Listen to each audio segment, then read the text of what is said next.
Hi, it's Laura with HealthyPlace's Surviving Mental Health Stigma blog. Today I wanted to look at hygiene, mental illness, and the global pandemic. With the global pandemic, there's been this idea that we have loads of time to do things with. So there's been this push to better yourself overall. It might just be something simple as learning a new skill or trying to improve yourself on a spiritual level or just anything like that. The reality of the situation is, though, that people are still struggling with mental health issues. Just because this global pandemic showed up doesn't mean that mental illnesses and mental health struggles in general have magically disappeared.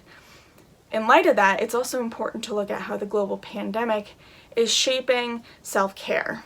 Like I mentioned before, there's this idea of time, that you have time to do all these things now, and I think self-care falls into that. You have time for self-care, so you should be doing self-care. And I don't just mean in terms of reading your favorite book or taking time to do your favorite activity, but also in terms of taking care of yourself on a physical level, which comes back to hygiene. But it's important to remember that with mental illness and mental health struggles, one of the things that can be impacted is hygiene.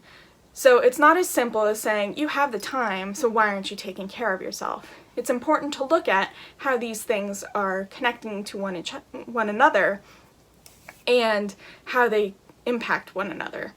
In the written portion that goes with this video, I talk about the relationship between hygiene and mental health stigma, which I think plays into effect here, and it's important to look at as well. With this push for self-care from the global pandemic, I think that stigma is becoming even stronger for the same reasons I mentioned before, again, where you have the time, why aren't you doing this? So it's just something to keep in mind as we move forward with the current situation and even beyond it. Whether you're looking at your own situation or someone else's situation, it's important to think about the things that are impacting that situation and how the person might be coping with it. So it's a good idea to keep it in mind because it might help us have a kinder eye towards ourselves and others. Thanks for watching this video, and I will see you next time.